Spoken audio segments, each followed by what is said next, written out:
ठीक। तो फोर्थ के बी में अंतर यह है कि इससे पिछले क्वेश्चन में हमने टनल जो बनाया था वो स्फीयर के सेंटर को पार करके जा रहा था, लेकिन इस बार जो हमने टनल बनाया है वो सेंटर को क्रॉस नहीं कर रहा है बल्कि उससे r/2 डिस्टेंस पर है। तो ये आपका टनल हो गया जो सेंटर से r/2 डिस्टेंस पे दिया हुआ है। ठीक है ना। सिमिलर क्वेश्चन है, माउथ से पार्टिकल को रिलीज किया गया है m, -q को, और पूछा गया है कि उसका टाइम पीरियड ऑफ ऑसिलेशन कितना होगा। ठीक है ना। पहले तो हम ये देखते हैं कि उसका मोशन SHM होगा या नहीं होगा। ठीक है। तो आप जानते हो कि कोई भी स्फीयर जिस पे चार्ज पॉजिटिव है वो हर जगह पे जब इलेक्ट्रिक फील्ड क्रिएट करेगा तो वो खुद से दूर जाती हुई ही क्रिएट करेगा। स्फीयर के लिए जब हम इलेक्ट्रिक फील्ड दिखाते हैं तो उसे हम इस तरह से शो करते हैं। ठीक है ना, रेडियली आउटवर्ड डायरेक्शन में। क्योंकि ये नॉन कंडक्टिंग सॉलिड स्फीयर है तो इसके लिए फील्ड के दो फॉर्मूले आए थे। Field x less than r, यानी सारे पॉइंट्स जो कि स्फीयर के अंदर हैं उनके लिए फील्ड का फॉर्मूला जो आया था वो आया था kqx बाय r क्यूब, जहां पे x था डिस्टेंस फ्रॉम सेंटर। अब SHM का टाइम पीरियड निकालने के लिए, ठीक है, जो कि वीकेंड बैच में हो चुका है, हमें पता है कि SHM का अगर हमें टाइम पीरियड कैलकुलेट करना है तो हम किस तरह से करते हैं, पहले आपको मीन पोजीशन फाइंड करनी होती है। तो क्योंकि हमारा स्फीयर इस तरह से है और उसमें इस तरह से एक टनल क्रिएटेड है, आप अगर देखो ये सेंटर है तो फोर्स तो पार्टिकल के ऊपर हमेशा जो लग रहा होगा वो सेंटर की तरफ ही लगेगा, क्योंकि फील्ड जो है वो सेंटर से रेडियली आउटवर्ड डायरेक्शन में। तो फोर्स जो होगा, क्योंकि चार्ज इसके ऊपर नेगेटिव है, तो फोर्स जो है वो रेडियली इनवर्ड डायरेक्शन में होगा। लेकिन अब मीन पोजीशन कौन सी होगी, हम जानते हैं पार्टिकल यहाँ से स्टार्ट करेगा, अट्रैक्शन की वजह से वो नीचे आएगा, क्रॉस करता हुआ जाएगा। इस पॉइंट पर जब हम पहुंचेंगे उस समय पे फोर्स की डायरेक्शन जो होगी वो इस तरह होगी। हालांकि इसका मोशन किसके अलोंग हो रहा है, इस लाइन के अलोंग। तो हम तो मीन पोजीशन किसको कहते हैं, मीन पोजीशन वो होती है जहां पे कि पार्टिकल के ऊपर नेट फोर्स क्या हो, जीरो हो। नेट फोर्स किस डायरेक्शन में देखना चाहिए, जिस डायरेक्शन में मोशन हो रहा है। जैसे कि हम अगर स्प्रिंग ब्लॉक प्रॉब्लम लेते थे तो हम कहते थे मीन पोजीशन वहां पे आएगी जहां पे कि एक्सटर्नल फोर्स अगर किसी ने लगाया है तो kx बराबर क्या हो जाए, f। सिमिलर चीज यहाँ पे है, क्योंकि इसका मोशन y एक्सिस के अलोंग हो रहा है तो y में जिस समय पे नेट फोर्स जीरो होगा उस समय पे उसी पोजीशन को आप कह दोगे मीन पोजीशन, जो कि कौन सी पोजीशन होगी, ये वाली पोजीशन। इसके अलावा किसी भी पॉइंट पर अगर पार्टिकल होगा, जैसे कि मैं बोल दूंगा अगर पार्टिकल यहाँ पे है तो फोर्स कुछ इस तरह से लग रहा होगा, जिसके दो कंपोनेंट्स आ जाएंगे, एक तो इस तरफ और एक along the direction of motion, यानी कि इसे हम मीन पोजीशन नहीं कह सकते। तो ये समझ आया कि हमने इसे मीन पोजीशन क्यों चूज किया है। ठीक है, तो ये हो चुकी है मीन पोजीशन।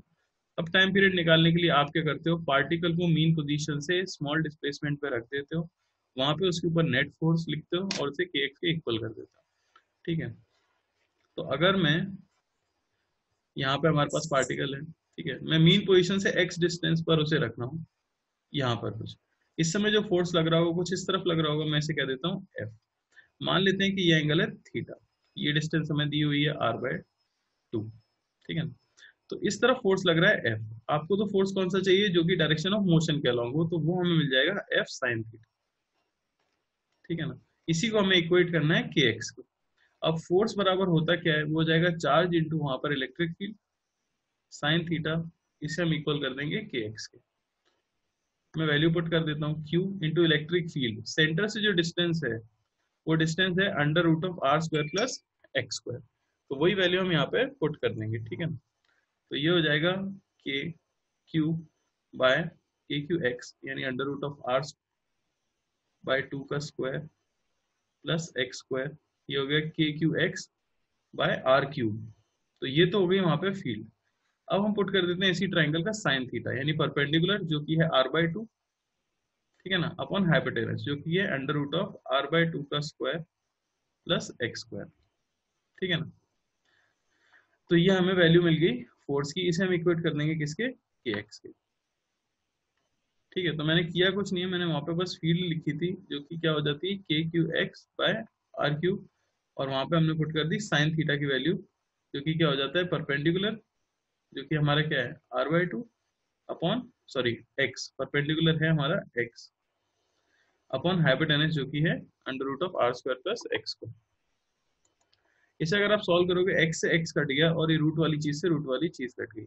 यहाँ से हमें एक चीज समझ आ रही है कि डिस्टेंस r/2 होती, r/3 होती या कुछ भी होती, वैल्यू क्या आती, सेम ही आती। ठीक है ना। तो यहाँ से जो आपको k मिला है उसे अगर आप पुट कर देते इक्वेशन में तो टाइम पीरियड की वैल्यू क्या आ जाएगी, 2π√m/k हमें मिल चुका है यहाँ पे kq²/r³ जो कि पिछले वाले का भी क्वेश्चन था। तो आपको याद क्या रखना है, आप ये याद रख सकते हो, यही सेम क्वेश्चन ग्रेविटेशन में भी आएगा। इलेक्ट्रोस्टैटिक्स हो या ग्रेविटेशन हो, आपके पास अगर कोई स्फीयर है और उसमें आपने एक टनल बनाया है, वो टनल सेंटर पे हो सकता है या सेंटर से किसी भी डिस्टेंस पे हो सकता है। अगर आपने पार्टिकल को उसके एक एक्सट्रीम से रिलीज कर दिया है तो पार्टिकल जो परफॉर्म करता है उस मोशन को हम बोलते हैं सिंपल हार्मोनिक मोशन, और पार्टिकल का जो टाइम पीरियड होता है वो हमेशा कांस्टेंट रहता है, इंडिपेंडेंट ऑफ आप टनल कहाँ पे बना रहे हो। टाइम पीरियड का फॉर्मूला हमेशा आएगा 2π√m r³/kq²। ठीक है ना। ग्रेविटेशन में हम देखेंगे कि यही फॉर्मूले में k जो है वो g से रिप्लेस हो जाएगा और q जो है वो मास से रिप्लेस हो जाएगा।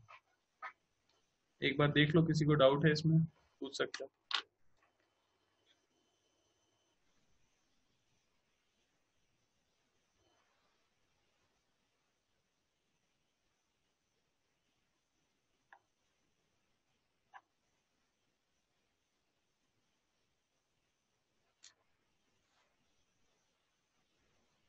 कोई डाउट किसी को? मैंने बस उस पॉइंट वो उसके ऊपर नेट फोर्स लिखा है और उसे उसका कंपोनेंट मीन पोजीशन की तरफ लिया। kx वाला इक्वेशन, kx वाला कौन सा इक्वेशन, ये जो इक्वेशन है इसमें तो बस हमने ये किया है। आप अगर देखो ये स्फीयर है जिसका ये टनल है, तो उसके ऊपर जो फोर्स लग रहा है वो सेंटर की तरफ फोर्स लग रहा है। आपकी मीन पोजीशन तो यहाँ पे है, तो आपको तो फोर्स चाहिए इस तरफ जो कंपोनेंट हो, फोर्स का ये वाला कंपोनेंट, ये एंगल मैंने थीटा मान लिया था, तो ये कंपोनेंट क्या आ जाएगा, एफ साइन थीटा। तो नेट रिस्टोरिंग फोर्स यानी नेट फोर्स जो मीन पोजीशन की तरफ होता है उसे आप रिप्लेस करते हो के एक्स से। के जहाँ पे होता है रिस्टोरिंग कांस्टेंट, ताकि उसे फॉर्मूले में पुट कर सके। फॉर्मूला ये होता है ना 2π√m/k। ठीक है ना। तो बस अब मैंने एफ की वैल्यू पुट कर दी, फोर्स क्या हो जाता है kqx/r³। एक्स जहाँ पे क्या होता है सेंटर से डिस्टेंस, तो वो हमारे क्वेश्चन में सेंटर से डिस्टेंस तो ये वाली है ना पार्टिकल की, और ये कितनी हो जाएगी, इसका स्क्वायर प्लस इसका स्क्वायर का अंडर रूट। तो मैंने वही पुट कर दिया था, r/2 का स्क्वायर प्लस x स्क्वायर।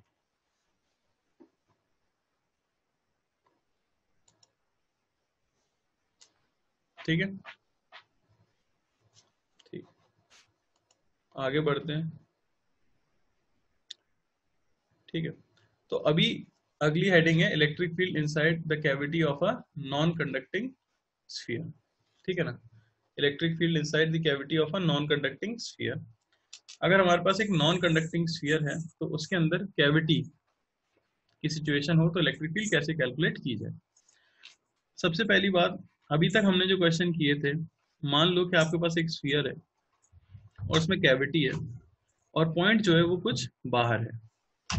तो ऐसे वाले क्वेश्चंस में अगर मैं पूछूं कि पी पॉइंट पे कितनी इलेक्ट्रिक फील्ड होगी, तो उसे आप कैलकुलेट कर सकते हो। कैसे, आप एक बार प्लस रो से भरते हो और एक बार माइनस रो से भरते हो और यहाँ पे नेट इलेक्ट्रिक फील्ड कैलकुलेट कर लेते हो। ये वाले क्वेश्चन काफी सिंपल हैं, हम पहले कर भी चुके हैं। ठीक है, अब यहाँ पे क्या होता है, एक स्पेशल केस आ जाता है। एक केस क्या मतलब, रिजल्ट जैसा आ जाता है जिसको हम हमेशा याद रख लेते हैं, इसलिए वो हम यहाँ पे डिराइव कर रहे हैं। तो ये हेडिंग है basically electric field inside the cavity of a non conducting sphere, यानी कि अब हम कैविटी के अंदर फील्ड कैलकुलेट करना चाह रहे हैं। इससे पहले जो हमने क्वेश्चंस किए थे उसमें मैं कैविटी देता था और एक रैंडम पॉइंट बाहर देता था और वहां पर हम नेट फील्ड कैलकुलेट करते थे। इस बार मान लो कि आपका आर रेडियस का एक स्फीयर है, ठीक है ना, जो कि मान लो कि यूनिफॉर्मली चार्ज है, रो उसकी डेंसिटी है, रो को मैं बोल सकता हूँ चार्ज डेंसिटी। ठीक है ना, और उसमें से आपने एक कैविटी कट आउट कर ली है। कोई जरूरी नहीं है कि वो एकदम डायमीटर के उसकी रेडियस के बराबर डायमीटर है। अभी तो दिख रहा होगा पेज है, ठीक है ना।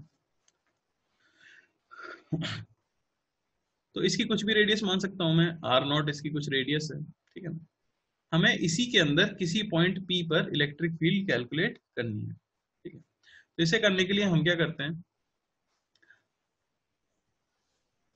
ये हो गया हमारा स्फीयर और ये हो गई हमारी कैविटी। ये है हमारे स्फीयर का सेंटर जिसे मैं बोल रहा हूँ ओ, ठीक है ना। और ये हो गया कैविटी का सेंटर जिसे मैं बोल रहा हूँ ओ डैश।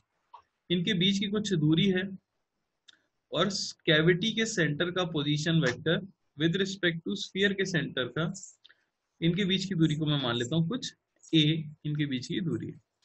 कैविटी में कोई पॉइंट ले लिया है मैंने p, ठीक है ना। यहाँ ये सब लिखा हुआ है पीडीएफ में, तुम्हें दिख रहा होगा। o है centre of sphere, o dash है सेंटर ऑफ कैविटी, a है distance between o and o dash, x को मैं बोल रहा हूँ position vector of point with respect to o, यानी स्फीयर के सेंटर के रिस्पेक्ट में पोजीशन वेक्टर जिस पॉइंट पे हमें इलेक्ट्रिक फील्ड निकालनी है उसका। और y वेक्टर में बोल देता हूँ position vector of point p with respect to centre of cavity. तो हमने कुछ नहीं किया है, मैंने कैविटी के अंदर एक रैंडम पॉइंट उठा लिया है जिसकी कुछ x दूरी है स्फीयर के सेंटर से, y दूरी है कैविटी के सेंटर से, और स्फीयर के सेंटर की दूरी कैविटी के सेंटर से है a। अब बस हमें इसी का कैलकुलेशन करना है। तो हमें पता है कैविटी वाली प्रॉब्लम्स में हम क्या करते हैं, कैविटी को भर देते हैं एक बार प्लस रो से और एक बार भर देते हैं माइनस रो से। तो अगर मैं पहले प्लस रो से भर देता हूँ, ठीक है ना, तो हमें पूरा एक स्फीयर मिल जाएगा आर रेडियस का। और जो पॉइंट आपने चूज किया था P, वो यहां से कितनी दूरी पे चूज किया था, x दूरी पे चूज किया था, ठीक है। अगर मैं इस डायग्राम को नीचे और बड़ा करके अगर बना देता हूँ, ये हो गया आपका स्फीयर का सेंटर, ये हो गया आपका कैविटी का सेंटर o डैश, उनके बीच की दूरी a वेक्टर बोली गई थी। ये हो गया आपका जनरल कोई पॉइंट P, ये डिस्टेंस x हमने ले लिए, ये डिस्टेंस कोई y मैंने ले लिया। तो एक ट्रायंगल फॉर्म कर रहा है, ठीक है ना। इस हाइट को मैं कुछ h मान लेता हूँ, इस एंगल को मैं कुछ अल्फा बोल देता हूँ और इस एंगल को मैं कुछ बीटा बोल देता हूँ। तो ये जब आप प्लस रो से भरोगे तो पूरे स्फीयर का जो सेंटर है वो बेसिकली O है, वो इस P पॉइंट पे एक इलेक्ट्रिक फील्ड बनाएगा, हम ये कह सकते हैं, ठीक है ना। अभी हम प्लस रो की सिर्फ बात कर रहे हैं, तो ये पूरा एक स्फीयर हो गया बेसिकली, यहाँ पे जो रखा हुआ है वो इस P पॉइंट पे क्या बना रहा होगा, इलेक्ट्रिक फील्ड बनाएगा। तो ये तो प्लस रो की वजह से हो गई। तो इसकी वजह से फील्ड रेडियली आउटवर्ड डायरेक्शन में होगी, उसे मैं कुछ इस तरह से दिखा सकता हूँ। ये हो गई आपकी E पॉजिटिव की वजह से, जो हमने प्लस से भरा है पूरा स्फीयर की वजह से, ठीक है ना।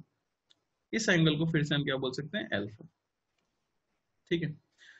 अब जो नेगेटिव रो से अगर आप भरोगे तो आपको एक छोटा स्फीयर मिलेगा, इस तरह से नेगेटिवली चार्ज छोटा स्फीयर। उसके लिए पॉइंट P यहाँ पे, उसका सेंटर O डैश यहाँ पे, और ये दूरी है y। नेगेटिव चार्ज जो फील्ड बनाता है वो कहाँ बनाता है, अपनी तरफ बनाता है। तो जो आपको सेकेंड फील्ड मिलेगी नेगेटिव चार्ज की, वो किस तरफ मिल जाएगी, इसी तरफ मिल जाएगी, कुछ ऐसे। इसे मैं बोल देता हूँ E नेगेटिव। अब क्योंकि ये एंगल बीटा है तो ये एंगल भी हमें पता है कितना मिल जाएगा, बीटा, ठीक है ना।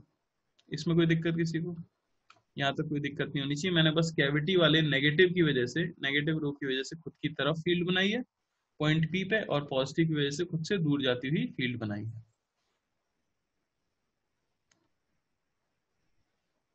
बेटा P पॉइंट तुम्हें डायग्राम में दिख रहा है ना, ये तीसरा पॉइंट P बना रखा है, कैविटी के अंदर है, मैंने बनाया तो ये यहाँ पे स्फीयर के अंदर कैविटी और कैविटी के अंदर पॉइंट है, ठीक है ना, वहां पे हम कैलकुलेट कर रहे हैं। तो ये हमें दोनों चीजें मिल गई। अब यहाँ पे इस ट्राइंगल से मैं एक रिलेशन देख सकता हूँ कि x साइन अल्फा, ठीक है ना, ये इक्वल होगा y साइन बीटा, और ये इक्वल होगा h के, जो मैंने माना है, ठीक है ना। इसमें किसी को दिक्कत नहीं होनी चाहिए। अगली चीज मैं लिख सकता हूँ कि x cos alpha plus y cos beta, ये इक्वल होना चाहिए a के, ठीक है ना। सिर्फ इस ट्राइंगल से देख के मैंने ये चीज लिख दी। अब P पॉइंट पे अगर हम फील्ड की बात करें तो P पॉइंट पे हम कह सकते हैं कि एक तो P पॉइंट पे फील्ड आ रही है x डायरेक्शन में, x डायरेक्शन में P पॉइंट पे जो फील्ड आएगी वो दोनों फील्ड का x वाला कंपोनेंट आएगा, ठीक है ना। तो दोनों का x वाला कंपोनेंट मैं कह सकता हूँ E positive cos alpha plus E negative cos beta, ये हो गई नेट फील्ड x डायरेक्शन में, ठीक है ना। Similarly net field y direction में भी कुछ आएगी। y डायरेक्शन में अगर आप देखो तो E पॉजिटिव का तो कंपोनेंट कहाँ आ रहा है, ऊपर, जो कि होगा E पॉजिटिव साइन अल्फा, और ई वाई का कहाँ पाएगा, नीचे, जो कि क्या हो जाएगा, ई नेगेटिव साइन बीटा। तो वो हो गया ई पॉजिटिव साइन अल्फा माइनस ई नेगेटिव साइन बीटा। तो एक चीज हमें ये पता लग चुकी है। अब मैं इनकी वैल्यूज लिख लेता हूँ, ई पॉजिटिव और ई नेगेटिव। ई पॉजिटिव की वैल्यू अगर बोली जाए तो ये पूरा स्फीयर है, इसकी वजह से पी पॉइंट पे आपको इलेक्ट्रिक फील्ड लिखनी है। क्योंकि पी पॉइंट इसके अंदर है तो फॉर्मूला यूज होगा k Q x by are cube. तो इसके लिए आ जाएगा के, इसके अंदर जो चार्ज स्टोर्ड है क्यू, उसे मैं कह सकता हूँ डेंसिटी इंटू इसकी वॉल्यूम, ये होगा के क्यू एक्स, सेंटर से दूरी जो कि हमें पता है एक्स ही है, बाय आर क्यूब। ये हो गया हमारा ई प्लस। ई माइनस अगर मैं लिखना चाहूँ, ये छोटी सी कैविटी के अंदर कितना चार्ज स्टोर्ड होगा उसकी वजह से जो फील्ड है उसे मैं लिख सकता हूँ के, इसमें जो चार्ज स्टोर्ड हो जाएगा डेंसिटी इंटू 4/3 पाए, जो भी इसकी रेडियस मैं ले लेता हूँ आर नॉट, कैविटी की जनरल कुछ भी रेडियस ले सकते हो आप, आर नॉट का क्यूब, ठीक है ना। और सेंटर से दूरी जो है वो क्या हो जाएगी, इसके लिए भी पॉइंट अंदर वाला है तो formula k Q x by r cube भी लगेगा। तो के क्यू, इसके सेंटर से दूरी जो है वाई बाय इसकी रेडियस का क्यूब, आर नॉट का क्यूब। हम देख सकते हैं कि कैविटी की रेडियस कट जाती है, यानी कैविटी की कुछ भी रेडियस हो आपको कुछ फर्क नहीं पड़ने वाला है, इसलिए जनरल रिजल्ट मिलने वाला है। इनकी वैल्यूज मैं यहाँ पे पुट कर रहा हूँ, जरा देखना। तो यहाँ से ई वाई की अगर मैं वैल्यू पहले कैलकुलेट करूँ तो ई वाई हमें मिलेगा ई प्लस, यानी कि वो हो गया 4/3 पाई रो के वाई साइन अल्फा माइनस, ठीक है ना, सॉरी एक्स, माइनस 4/3 पाई के रो वाई साइन बीटा, ठीक है ना। ये हमें मिल गई वाई डायरेक्शन में नेट फील्ड। और क्योंकि हम पहले एक रिलेशन निकाल चुके हैं जो कि दिख रही होगी, एक्स साइन अल्फा ये इक्वल है वाई साइन बीटा के, तो यहाँ से अगर इसको कॉमन आप ले लेते हो जो कि ये 4/3 पाई रो के, तो यहाँ मिलेगा x sine alpha minus y sine beta, और इसकी वैल्यू क्या आ जाएगी 0। यानी वाई डायरेक्शन की नेट फील्ड तो क्या हो गई, कैंसिल हो गई, भले ही कैविटी की कुछ भी रेडियस रही हो। फिर हम निकाल लेते हैं ई एक्स। एक्स में अगर मैं निकालूं तो वो हमें मिलेगी के रो 4/3 पाई एक्स कॉस अल्फा प्लस के रो 4/3 पाई वाई कॉस बीटा। अगर आप कॉमन ले लो 4/3 पाई के रो, तो अंदर मिलेगा x cos alpha plus y cos beta, जो कि हम पहले ही निकाल चुके हैं कि x cos alpha plus y cos beta ये इक्वल है किसके, ए के। तो इसे मैं लिख सकता हूँ, मैं के की वैल्यू भी पुट कर देता हूँ। तो ये हमें मिल जाएगा 4/3 pi 1/4 pi epsilon naught rho into A. यहाँ से आपको इलेक्ट्रिक फील्ड एक्स में जो मिलती है वो मिलती है rho A by 3 epsilon not, जो कि कैसी है, कांस्टेंट। ये ना तो एक्स पे डिपेंड कर रही है, ना तो वाई पे डिपेंड कर रही है, और ना ही कैविटी की रेडियस पर डिपेंड कर रही है। यानी कि एक नॉन कंडक्टिंग स्फीयर के अंदर आप किसी भी रेडियस की एक कैविटी अगर ले लेते हो, उस कैविटी के अंदर आप किसी भी जनरल पॉइंट को उठा लेते हो, तो वहां पे इलेक्ट्रिक फील्ड का मैग्नीट्यूड और डायरेक्शन दोनों ही कैसी आएंगी, कांस्टेंट आएंगी, और उसकी वैल्यू होगी रो ए बाय 3 एप्सिलॉन नॉट। हम जानते हैं पॉजिटिव चार्ज के लिए यहाँ पे देख सकते हो आप ए के अलाउंग, ए वेक्टर के अलाउंग, और ए वेक्टर था क्या, ए वेक्टर था position vector of cavity with respect to sphere. तो इलेक्ट्रिक फील्ड उसके अलाउंग होगी, नेगेटिव के लिए उसके ऑपोजिट होगी। इसका मतलब क्या हुआ कि अगर हमारे पास इस तरह से कुछ दिया हुआ है कि आपके पास ये एक स्फीयर है और आपने 3 कैविटी बनाई, एक यहाँ, एक यहाँ, एक यहाँ, और चार्ज जो है वो उस पर पॉजिटिव है पूरे स्फीयर पे, ठीक है। तो अगर पूछा जाए कि कैविटी में फील्ड की डायरेक्शन क्या होगी, तो वो हम बता सकते हैं, ठीक है ना। इस कैविटी का इस सेंटर के रिस्पेक्ट में पोजीशन वेक्टर क्या आएगा, ये। तो पूरी कैविटी में फील्ड जो होगी वो इसी डायरेक्शन में होगी, और वैल्यू फिक्स होगी रो ए बाय 3 एप्सिलॉन नॉट, जहां ए दोनों के सेंटर के बीच की दूरी है। इस कैविटी में पूछा जाए इलेक्ट्रिक फील्ड किधर होगी, तो आप उसके सेंटर की तरफ एक एरो बनाओ, तो पूरी इसके अंदर इलेक्ट्रिक फील्ड इस डायरेक्शन में होगी। सिमिलरली इस पे पूछा जाए तो आप ऐसे बनाओ, इलेक्ट्रिक फील्ड इस डायरेक्शन में होगी, ठीक है ना। नेगेटिव के लिए अगर बोल देते तो नेगेटिव के लिए इसका ऑपोजिट हो जाएगा। यहां अगर कैविटी मैंने दी है तो नेगेटिव के लिए आप जानते हो इसके रिस्पेक्ट में कैविटी के सेंटर की तरफ एरो बनाया ऐसे। फॉर्मूला हमें पता है, इलेक्ट्रिक फील्ड का फॉर्मूला है rho A by 3 epsilon naught. यानी इलेक्ट्रिक फील्ड किस डायरेक्शन में होनी चाहिए, position vector of centre of cavity with respect to centre of sphere. Rho अगर पॉजिटिव है तो दोनों की डायरेक्शन क्या रहेगी, सेम, रो अगर नेगेटिव है तो दोनों की डायरेक्शन कैसी हो जाएगी, ऑपोजिट। यानी यहाँ पे इलेक्ट्रिक फील्ड कैसी आएगी, कुछ इस तरह। अनन्या तुम्हारा डाउट था, ये समझ आया तुम्हें? लास्ट पार्ट क्या है?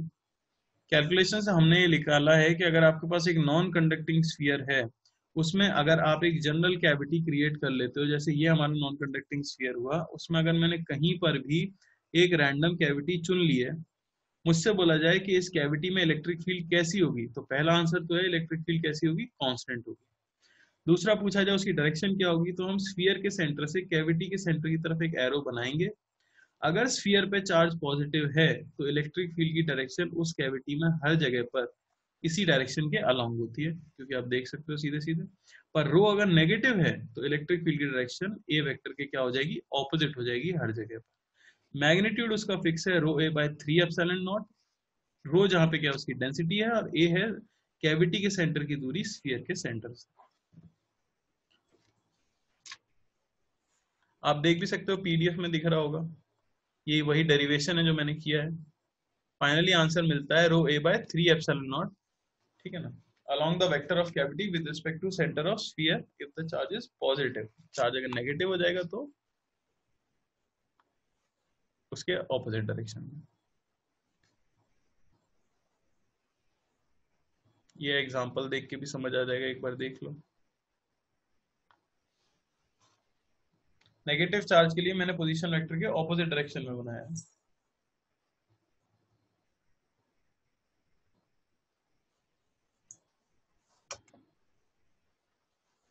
किसी को कोई डाउट?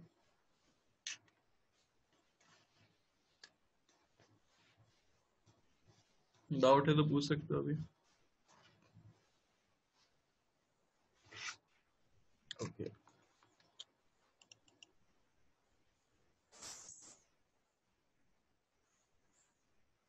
तो अब आ जाते हैं क्वेश्चन पे। ये तो रिजल्ट था जो आपको याद रखना है, rho A by 3 epsilon not. पहला क्वेश्चन यहाँ पे दिया हुआ है कि एक यूनिफॉर्म रिंग है जिसपे से चार्ज डी क्यू को कट कर लिया गया है, ठीक है ना। पूरी रिंग पे चार्ज होगा क्यू, उसमें से डी क्यू चार्ज को कट कर लिया, छोटा सा कट दिख रहा है आपको डायग्राम में। तो आपको नेट इलेक्ट्रिक फील्ड का मैग्नीट्यूड बताना है सेंटर ऑफ द रिंग पे। डी क्यू बहुत ही छोटा है, ऐसा होता है।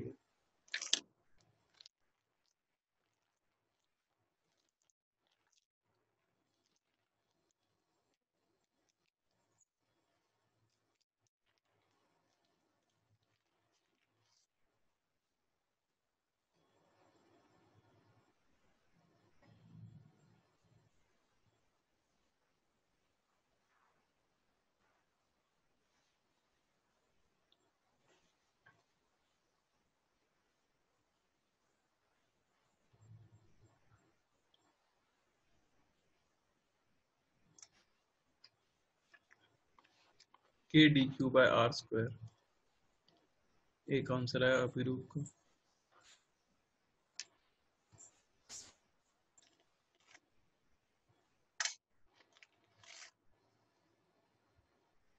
तो अगर कोई एचसी वर्मा सॉल्व कर रहा होगा तो उसका क्वेश्चन है ये।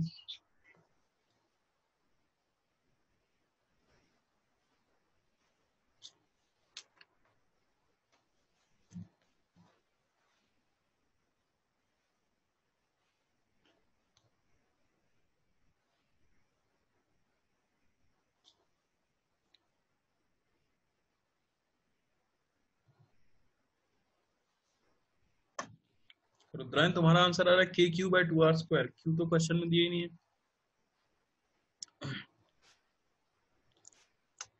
जस्ट इनसाइड और आउटसाइड, अरे रिंग है ये, रिंग, स्फीयर नहीं है। रिंग के तो आप सिर्फ एक्सिस में बता सकते हो फील्ड, इनसाइड और आउटसाइड का पॉइंट कहां से आ गया, ठीक है ना। रिंग है, क्वेश्चन में पढ़ो, यूनिफॉर्म रिंग है।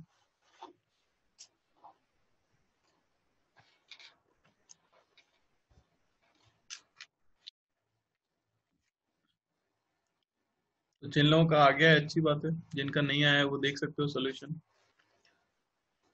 ठीक है। तो ये प्रॉब्लम बेस्ड है वही कैविटी वाला, प्लस रो और माइनस रो बनने पे।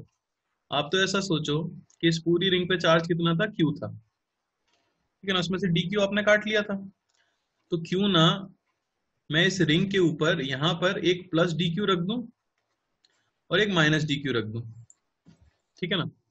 अगर आप प्लस डी क्यू रख देते हो और माइनस डी क्यू रख देते हो तो नेट चार्ज तो अभी भी कितना रहेगा, जीरो, जो कि हमें पता है अभी भी कितना है, जीरो है। तो जैसे ही हम प्लस डी क्यू रखेंगे, प्लस डी क्यू रखने से हमें क्या मिल जाएगा, एक पूरी रिंग मिल जाएगी। अगर आपको एक पूरी रिंग मिल गई है तो आपको पता है net electric field at the centre of ring, formula था रिंग का k Q x by are square plus x square की पावर 3/2, एक्सिस पे रिंग का फॉर्मूला, रिंग की फील्ड का। तो रिंग के सेंटर के लिए एक्स क्या हो जाता है, जीरो, याद करो ये वाला डेरिवेशन था ना, ऐसे हमने निकाला था, यहाँ से डिस्टेंस एक्स लिया था। तो फील्ड क्या हो जाती है, जीरो, यानी प्लस डी क्यू लगाने से पूरी रिंग की वजह से फील्ड क्या हो गई, जीरो। तो अब बचा हुआ क्या रह गया आपके पास, माइनस डी क्यू, जो कि सेंटर से कितनी दूर है, आर डिस्टेंस पे। तो उसकी वजह से बस मैं अगर फील्ड लिख दूं तो ई की वैल्यू क्या आ जाएगी, k d q by are square, जो कि क्या होगी, इतने पोर्शन की वजह से नेट इलेक्ट्रिक फील्ड।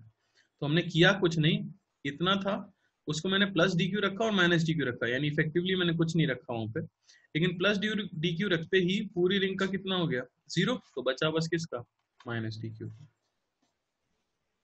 ठीक है ना। आप डायरेक्शन भी बता सकते हो, किसी तरफ होगी नेट फील्ड और उसका मैग्नीट्यूड इतना होगा, ठीक है।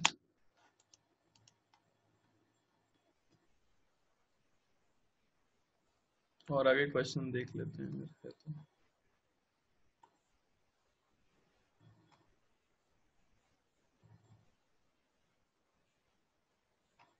या एक काम करो, मैं ही दे देता हूँ क्वेश्चन।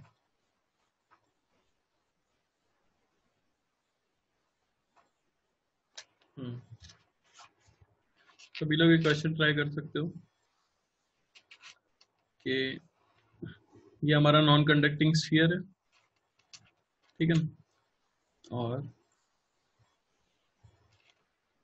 ये इसके अंदर एक कैविटी बनाई गई है, स्फीयर की रेडियस आर है, कैविटी की रेडियस r/2 ले लेते हैं, ठीक है ना।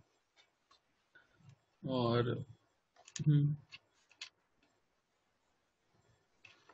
सेंटर के एकदम ऑपोजिट वाले पॉइंट पे एक इलेक्ट्रॉन रख दिया गया है, इलेक्ट्रॉन ई, मास है उसका m, ठीक है, रेस्ट पे था।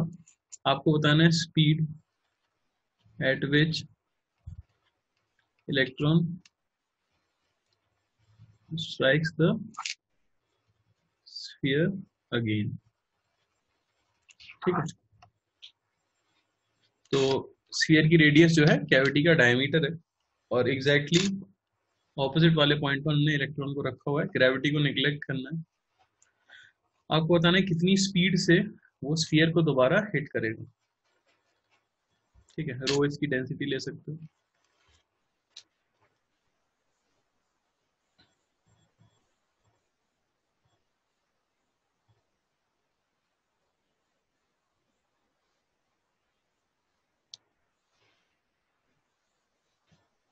किसी को पहले वाले क्वेश्चन का सॉल्यूशन देखना है, लिखा हुआ है।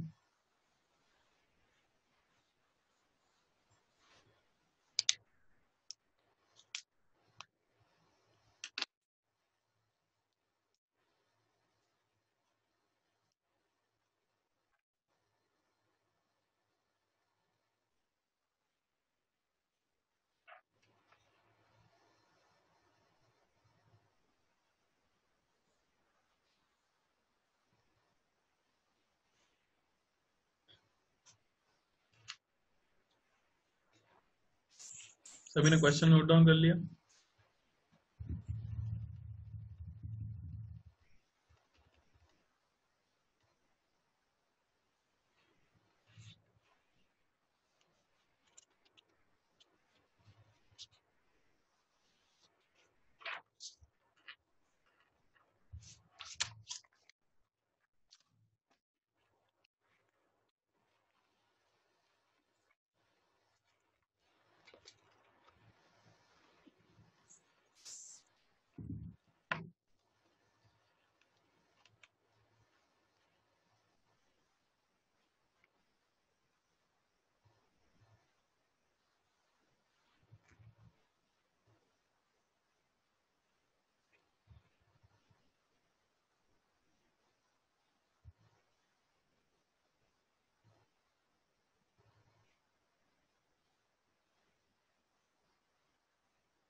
किसी का आ रहा है क्या answer?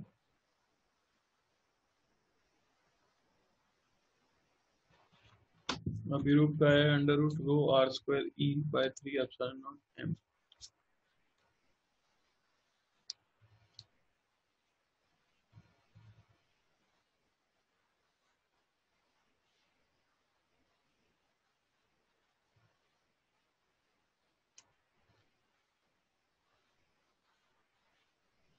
Row are square E, ठीक है, दोनों का सेम आ रहा है, विदित का भी आ गया,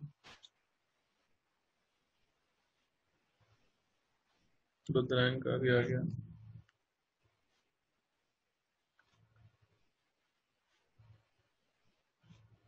ऋषिका का भी है। और कुणाल का आंसर आया है root rho are square into 1.6 into 10⁻⁻19। इतनी मेहनत क्यों कर रहे हो? ई लिख देते बेटा, बाय 12 EM। बाय 12 आ रहा है तुम्हारा।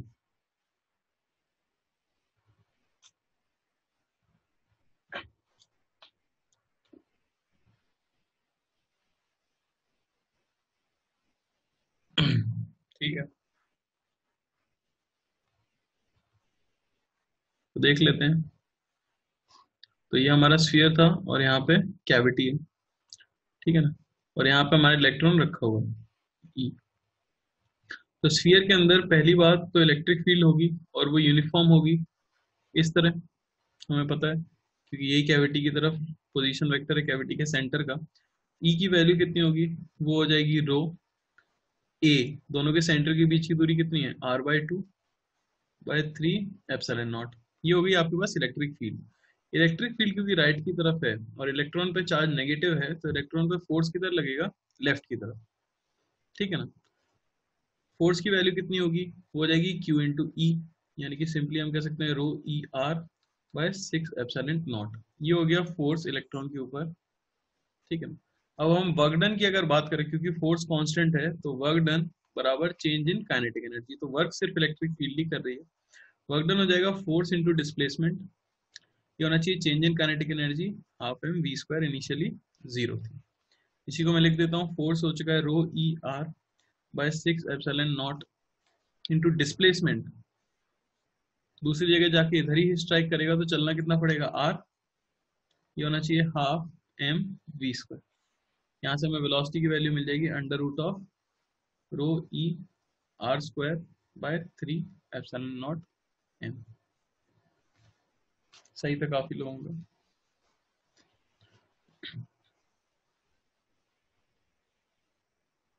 ठीक है, तो इसमें बस हमने इसका यूज किया है जो फॉर्मूला दिया होता है।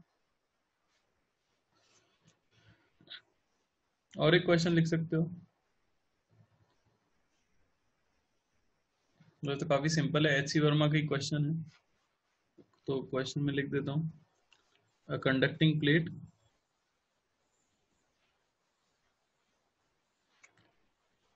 और शेप उसका दिया हुआ रेक्टेंगुलर, ए क्रॉस बी, ठीक है, is given charge Q.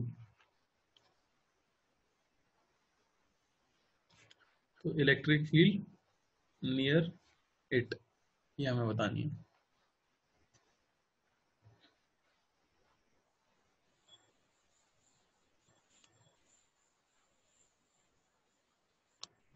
Displacement एक बार बोलूं, किसी का डाउट है पिछले क्वेश्चन में? ठीक है, पिछले क्वेश्चन को एक बार मैं फिर से बता देता हूँ। स्फीयर के अंदर इलेक्ट्रिक फील्ड का फॉर्मूला हमें मिल चुका है।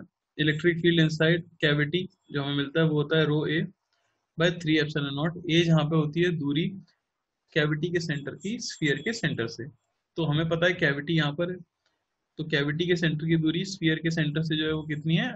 r/2 है। तो मैंने बस रो ए बाय 3 एप्सिलॉन नॉट हो गई फील्ड। अब जो इलेक्ट्रॉन यहाँ पे रखा हुआ है इसके ऊपर फोर्स लगेगा, फोर्स होता है Q इंटू ई। ई की वैल्यू मैंने पुट कर दी और Q तो कितना है? ई उसके ऊपर, क्योंकि हमें फोर्स मिल चुका है। क्वेश्चन था दोबारा जब वो टकराएगा स्फीयर को तो स्पीड क्या होगी। तो दोबारा टकराने के लिए इलेक्ट्रॉन को इस कोने से चलना पड़ेगा इस कोने पे, तब जाके वो टकरा सकता है। तो क्योंकि हमें इलेक्ट्रिक फील्ड मिल चुकी है तो फोर्स क्या हो जाता है? चार्ज इंटू इलेक्ट्रिक फील्ड, वो मैंने यहाँ पे रख दिया। अब क्योंकि इस इलेक्ट्रॉन को दोबारा इस वॉल पे टकराना है तो उसे कितना चलना पड़ेगा, हमें पता है ये उसका डिस्प्लेसमेंट हो जाएगा, जो कि क्या है, रेडियस। वर्क डन क्या हो जाता है, फोर्स इंटू डिस्प्लेसमेंट। फोर्स हम निकाल चुके हैं, electric field into charge into displacement है R. Work done by all the forces क्या होता है, change in kinetic energy. Initially kinetic energy क्या थी, 0 थी, तो फाइनली क्या हो जाएगी, हाफ एम वी स्क्वायर। यहाँ से बस सॉल्व करके मैंने वी कैलकुलेट कर लिया।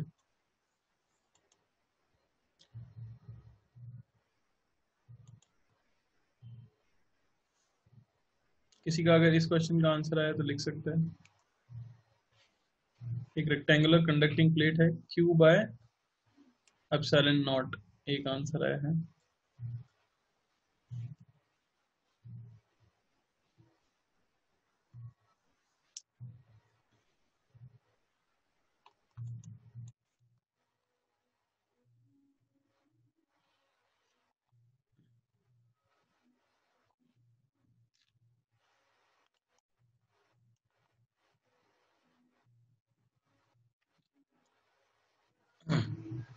2 by AB epsilon naught.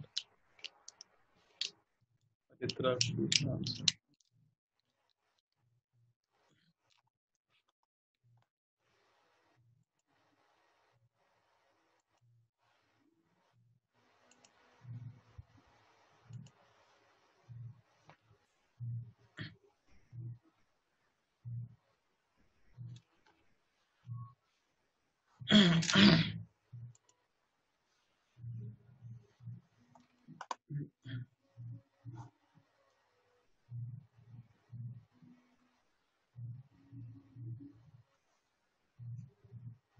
To q by a epsilon. तो क्वेश्चन तो बहुत ही सिंपल है, फॉर्मूला बेस्ड है, बस थोड़ा सा सोचना था, इसलिए एचसीवी में दिया है। वो इसलिए क्योंकि यहाँ पे प्लेट बोला गया है, ठीक है ना। तो प्लेट के कितने सरफेस होते हैं आपको ये समझना पड़ेगा, 2 सरफेस होते हैं। तो एक साइड का एरिया अगर a इंटू बी है तो दूसरे साइड का एरिया भी a इंटू बी होगा। तो टोटल जो एरिया होगा प्लेट का वो होगा 2ab। उस पर चार्ज क्यू डिवाइडेड है, सिग्मा निकालना ही होता है चार्ज पर यूनिट एरिया। तो क्यू चार्ज ये डिवाइड होने वाला है कितने एरिया में, 2ab एरिया में। कंडक्टिंग प्लेट के लिए इलेक्ट्रिक फील्ड का फॉर्मूला आता है sigma by epsilon naught. Put कर देंगे तो sigma sorry q by 2a epsilon naught b, ये आंसर होगा, ठीक है ना। तो ध्यान क्या देना था इसमें, ये प्लेट बोला गया है तो उसके एरिया को आपको डबल करना होगा, 2 साइड एरिया होता है उसका, ठीक है ना। इसलिए वो आएगा q by 2ab epsilon naught. सबको क्लियर हुआ क्या, किसी ने भी शायद नहीं निकाला था ये आंसर।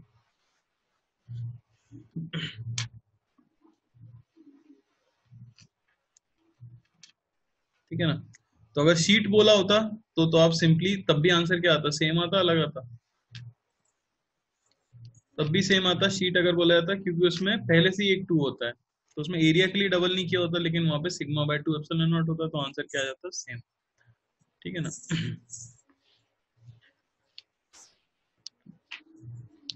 तो ये हो गई हमारी इलेक्ट्रिक फील्ड, जो मेन हमें पढ़ना होता है पॉइंट चार्ज के लिए, लाइन चार्ज के लिए, रिंग के लिए, डिस्क के लिए, हॉलो स्फीयर के लिए, सॉलिड स्फीयर के लिए, ठीक है ना।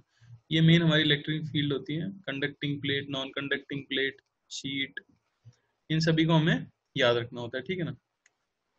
हाँ, इनफाइनाइट के लिए होता है कौन सा, सिग्मा बाय एप्सिलॉन नॉट। हाँ, यही क्वेश्चन उसी में आपको यूज करना होगा, मतलब बात सही है, मुझे लिखना चाहिए था लार्ज प्लेट लिख देना चाहिए था बस, ठीक है ना। नियर इट लिखा हुआ है, लेकिन अगर जब भी ऐसा बोला गया कि नियर इट है, इसका मतलब इनफाइनाइट ही हो जाती है कोई भी चीज। जैसे मैं अपना हाथ भी लूँ, ये पहले भी मैं बता चुका हूँ, और अगर आप एकदम पास वाला पॉइंट रख देते हो तो उसके लिए ये एरिया क्या हो जाता है, इनफाइनाइट हो जाता है। तो नियर इट अगर बोल दिया है तो हम समझ सकते हैं कि वो इनफाइनाइट ही होगी, ठीक है। आगे बढ़ जाते हैं, ठीक है। तो मेन आपको इलेक्ट्रिक फील्ड समझ आ गई, इस पे क्वेश्चन होंगे काफी सारे मॉड्यूल के अंदर, वो सब सॉल्व करना है। आगे है इलेक्ट्रिक डायपोल, ठीक है ना। तो इलेक्ट्रिक डायपोल अब बोला किसे जाता है, तो इलेक्ट्रिक डायपोल नाम से पता लग रहा है 2 पोल किसी भी तरह से, तो पोलैरिटी होनी चाहिए इसमें। तो हम इलेक्ट्रिक डायपोल बेसिकली एक कॉम्बिनेशन को नाम देते हैं।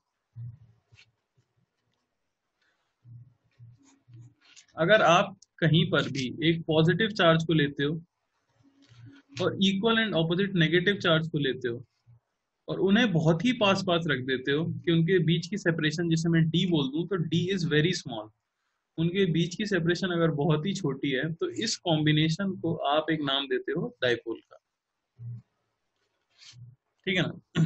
इस सेटअप को हम बोलते हैं एक इलेक्ट्रिक डाइपोल, क्योंकि यहाँ पे आपने इलेक्ट्रिक चार्जेस लिए। ऐसी डाइपोल आप मैग्नेटिज्म में भी फॉर्म करोगे, उसे बोला जाएगा मैग्नेटिक डाइपोल। ठीक है। तो इलेक्ट्रिक डाइपोल कब फॉर्म होता है? जब आप इक्वल एंड ऑपोजिट पॉजिटिव और नेगेटिव चार्जेस लेते हो और उन्हें बहुत ही स्मॉल सेपरेशन पे रखते हो एक दूसरे से। अब बहुत ही स्मॉल सेपरेशन किसे बोला जाएगा? तो हम कह सकते हैं जहां पर भी आप फील्ड वगैरह की कैलकुलेशन करो, उसकी दूरी इनके सेंटर पॉइंट से काफी ज्यादा होनी चाहिए कंपेयर टू इनके बीच की सेपरेशन। यानी कि अगर इस डायपोल की वजह से मैं कुछ भी कैलकुलेट करना चाहता हूँ किसी दूरी पे, मैं बोल देता हूँ आर, तो R must be very very greater than D. Abhinava का डाउट है, आर दीज चार्जेस फिक्स्ड? जी हाँ, डायपोल के चार्जेस जो है वो फिक्स्ड है, हमने किसी जगह पे फिक्स कर दिए, एक दूसरे के पास अट्रैक्ट होके नहीं आएंगे। ठीक है ना। तो इसे आप बोलते हो इलेक्ट्रिक डायपोल। अब सुविधा के लिए क्या किया जाता है, क्योंकि आप सिमेट्रिकल रखना चाहते हो पूरी सिचुएशन को, यहाँ प्लस क्यू रखा हुआ है या माइनस क्यू रखा हुआ है, तो पहली चीज तो क्या करते हैं हम, डायपोल इस तरह से डायपोल कॉम्बिनेशन फॉर्म हो चुका है, इसका एक सेंटर डिफाइन कर देते हैं, ये हो गया हमारा सेंटर। ठीक है ना। तो क्योंकि इनके बीच की सेपरेशन में डी ले सकता हूं, लेकिन जनरली इनके बीच की सेपरेशन को ले लिया जाता है 2a, जहां a is very small. 2a इसलिए ले लिया गया है कि सेंटर से पॉजिटिव चार्ज की दूरी को आप a बोल सको और नेगेटिव चार्ज की दूरी को भी आप a बोल सको। ठीक है ना। तो इस सेटअप को आप बोलोगे एक डायपोल। इसी के साथ साथ एक टर्म डिफाइन कर दी गई, एक वेक्टर क्वांटिटी डिफाइन कर दी गई इस सेटअप को रिप्रेजेंट करने के लिए, जिसे हमने नाम दिया p वेक्टर। इसे बोला जाता है डायपोल मोमेंट। तो ये हो जाता है इस सेटअप का डायपोल मोमेंट।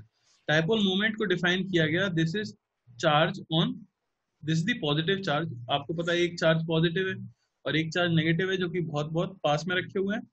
तो क्वांटिटी जो डायपोल मोमेंट डिफाइन की गई है, उसे इस तरह से डिफाइन किया गया है कि उसकी वैल्यू होगी, अगर मैं मैग्नीट्यूड की बात करूं, तो डायपोल मोमेंट का मैग्नीट्यूड होगा positive charge into separation between charges. ठीक है ना। तो अगर मैं इसके हिसाब से डिफाइन कर रहा होता डायपोल मोमेंट, तो इसके हिसाब से डायपोल मोमेंट का मैग्नीट्यूड आ जाता Q इंटू डी। लेकिन अगर 2a ले रखा है आपने बीच का सेपरेशन, ठीक है, तो डायपोल मोमेंट आ जाएगा मैग्नीट्यूड आपके पास Q इंटू 2a। ठीक है ना। ये मैग्नीट्यूड हो जाता है किसका, डायपोल मोमेंट का। ठीक है। किसी को कोई डाउट है इसमें? तो ये हो गया सिर्फ मैग्नीट्यूड। अगर डायरेक्शन की बात की जाए, तो डायरेक्शन इसके लिए डिफाइन किया गया है from negative charge to positive charge. ठीक है ना। क्योंकि किसी भी वेक्टर क्वांटिटी को आप एक एरो से रिप्रेजेंट कर सकते हो, तो हम डायपोल को भी एक एरो से रिप्रेजेंट कर देते हैं। लेकिन इसे रिप्रेजेंट करने का तरीका क्या है कि अगर आपके पास ऐसे प्लस था और इस तरह से एक माइनस था, ठीक है ना, तो आप इस कॉम्बिनेशन को रिप्रेजेंट कर सकते हो एक एरो से भी, जहां पे इसकी डायरेक्शन क्या होनी चाहिए, नेगेटिव चार्ज से पॉजिटिव चार्ज की तरफ होनी चाहिए। तो ये कुछ पॉइंट्स हैं, ठीक है ना, जो पीडीएफ में दिख भी जाएंगे। ठीक है। अगर किसी को डाउट है, किसी ने लिखा है, प्लीज रिपीट, तो मैं फिर से बता रहा हूँ, हालांकि आपको ध्यान देना चाहिए। तो डायपोल बोला किसे जा रहा है, दो चार्जेस के कॉम्बिनेशन को। बड़ा ही सिंपल सा है, एक आपको रखना है पॉजिटिव चार्ज, एक आपको रखना है नेगेटिव चार्ज, उनके बीच की सेपरेशन बहुत ही कम होनी चाहिए। इनके बीच की सेपरेशन को अगर मैं 2a बोल देता हूँ, यानी कि सेंटर से पॉजिटिव चार्ज की दूरी a और नेगेटिव चार्ज की दूरी को भी मैं a बोल देता हूँ। ये चार्ज अगर प्लस q है तो ये चार्ज माइनस q। तो एक टर्म डिफाइन की गई है डायपोल मोमेंट, जिसकी वैल्यू हो जाती है q इंटू 2a। 2a जहां इन दोनों के बीच का सेपरेशन है, और इसकी डायरेक्शन जो हो जाती है वो from negative to positive charge हो जाती है। ठीक है ना। इसे वेक्टर से भी रिप्रेजेंट कर दिया जाता है, तो उसे इस तरह से रिप्रेजेंट करना चाहिए, हेड हमेशा पॉजिटिव की तरफ रहेगा और टेल हमेशा नेगेटिव की तरफ रहेगी। इन दोनों को ज्वाइन करने वाली जो लाइन होगी, उसे आप बोलोगे एक्सिस ऑफ डायपोल। ठीक है ना। और इन दोनों को डिवाइड करने वाली लाइन या प्लेन जो कि परपेंडिकुलर है एक्सिस से, उसे हम बोलते हैं बाइसेक्टर ऑफ डाइपोल, या फिर इसे बोला जाता है इक्विटोरियल लाइन। ठीक है ना, क्योंकि इक्वली डिवाइड करी दोनों को, तो आप इसे बोल सकते हैं इक्विटोरियल लाइन। इसमें किसी को डाउट है डाइपोल बोला किसे जाता है? तो बेसिकली डाइपोल है कुछ नहीं, ये कॉम्बिनेशन है दो चार्जेस का जिनका मैग्नीट्यूड सेम है और नेचर ऑपोजिट है, बस उनके बीच की सेपरेशन को बहुत ही छोटा रखा गया है। उनकी एक एक्सिस होती है, एक उनका बाइसेक्टर होता है, और उनकी डायरेक्शन को डिफाइन किया गया है from negative charge to positive charge. यहाँ तक अगर क्लियर हो गया है तो बस आगे हमें पता है हमें करना क्या है, हमें इलेक्ट्रिक फील्ड कैलकुलेट करनी है। ठीक है, ठीक है। मैं बताना चाहता हूँ कि अब हम कोई नई इलेक्ट्रिक फील्ड नहीं कैलकुलेट कर रहे हैं, जितनी भी टाइप की इलेक्ट्रिक फील्ड हम कैलकुलेट कर सकते थे हम कर चुके हैं। ठीक है ना, अब ये जो डाइपोल की इलेक्ट्रिक फील्ड हम निकाल रहे हैं ये बेसिकली एक शॉर्ट तरीके से पहले से सॉल्व करके रख ले रहे हैं। ये बेसिकली इलेक्ट्रिक फील्ड है पॉइंट चार्जेस की ही, तुम डेरिवेशन देखोगे तो समझ जाओगे। ठीक है, एक तो हमने ले लिया चलो नेगेटिव चार्ज और एक मैंने ले लिया पॉजिटिव चार्ज। ठीक है, ये इनके बीच की दूरी हो गई, ये हो गई ए, और ये डिस्टेंस भी हो गई ए। चार्ज बोल देता हूँ माइनस क्यू और मैं बोल देता हूँ प्लस क्यू। ये इसकी एक्सिस है, एक्सिस पर कहीं मैं पॉइंट ले लेता हूँ पी। इस पॉइंट की दूरी सेंटर ऑफ डाइपोल से हम ले लेते हैं आर, और ऑब्वियसली आर को हमें बहुत ही बड़ा लेना है ए के कंपैरिजन।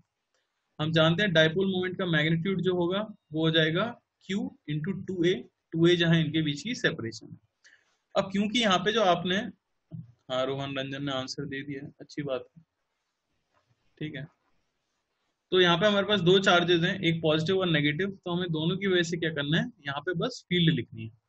तो पॉजिटिव चार्ज की वजह से इस पॉइंट पी पे जो फील्ड होगी ऑब्वियसली वो बाहर की तरफ होगी, इस तरह से मैं उसको बोल सकता हूँ ई प्लस। और नेगेटिव चार्ज की वजह से जो फील्ड पी पे होगी वो खुद की तरफ होगी, उसे मैं बोल सकता हूँ ई माइनस। हम देख सकते हैं दोनों ही फील्ड की डायरेक्शन कैसी है, ऑपोजिट, तो दोनों को हमें क्या करना पड़ेगा, सब्ट्रैक्ट। तो ई नेट के लिए मैं क्या कर सकता हूँ, ई नेट के लिए मैं ऐसे लिख सकता हूँ E plus minus E minus. मैं वैल्यूज पुट कर देता हूँ के क्यू बाय आर स्क्वायर, तो यहाँ से डिस्टेंस जो हो जाएगी वो हो जाएगी R minus A, R minus ए का होल स्क्वायर, माइनस इस वाले की वजह से हम जानते हैं के Q by are plus a का होल स्क्वायर। एलसीएम ले लो तो यहाँ से मिलेगा r square minus a square का whole square, k q common ले लेते हैं, आर प्लस ए का स्क्वायर माइनस आर माइनस ए का स्क्वायर। ठीक है ना, ये हमें मिलेगा के क्यू, यहाँ से r square plus a square cut जाएगा, यहाँ से प्लस टू आर मिलेगा, minus plus minus minus plus हो जाएगा, तो यहाँ से तो फोर आर ए हमें ऊपर मिल जाएगा, नीचे मिलेगा r square minus a square का होल स्क्वायर। ठीक है ना, अब ए क्यू की क्या है, ए क्यू की बहुत ही स्मॉल है कंपेयर टू आर, तो इसे आप क्या कर सकते हो, नेग्लिजिबल मान सकते हो। यहाँ से इसकी वैल्यू हमें मिलेगी k q four r a by r की पावर 4। ये हमें मिल जाएगा k q four a by r cube. Two q a को मैं क्या बोल सकता हूँ, पी, तो एक टू बचेगा, यहाँ से हमें मिलेगा टू के पी बाय आर क्यू। ये हो जाती है electric field on the axis of dipole. ठीक है ना, अगर मैं पूछूं कि इसकी डायरेक्शन क्या है, सर एक्स का प्लीज, क्या बोल रहे हो भाई रोहन?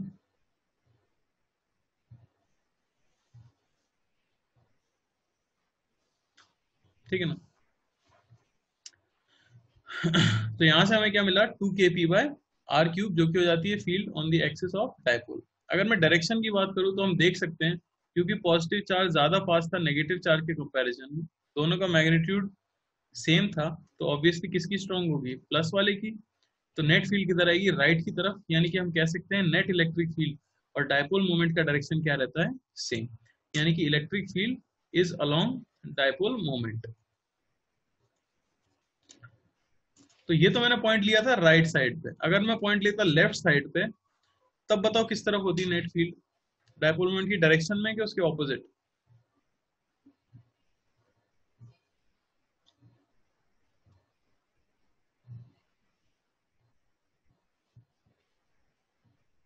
कोई बता सकता है अगर कोई सुन रहा है तो, डायरेक्शन में या उसके ऑपोजिट?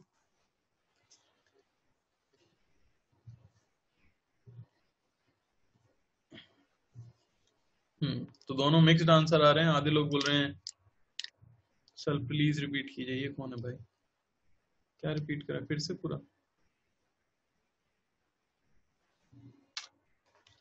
मैं फिर से बता देता हूँ। बेसिकली मैंने इस पॉजिटिव चार्ज की वजह से पी पॉइंट पे नेट फील्ड लिखी।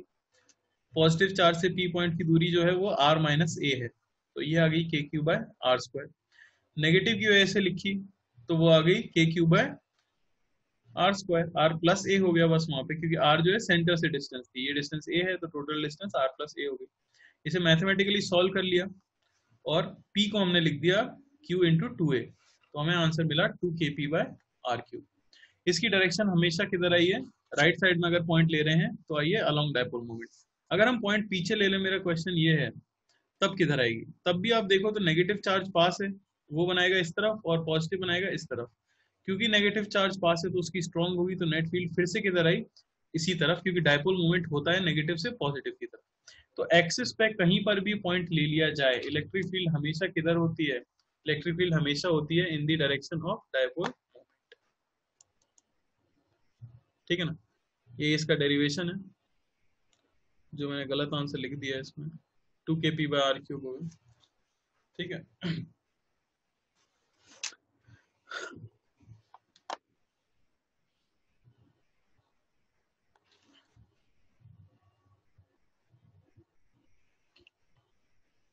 तो हमें याद क्या रखना है कि एक्सिस के ऊपर ऑपोजिट साइड पे मैं ये कहना चाह रहा था, स्नेशी तुम्हारा डाउट है ये, कि अगर हम नेगेटिव साइड के पास में रख देते हैं कोई पॉइंट, तब भी नेट इलेक्ट्रिक फील्ड की डायरेक्शन किधर आएगी? राइट साइड में ही आएगी, यानी डायपोल मोमेंट की तरफ ही आएगी। क्यों?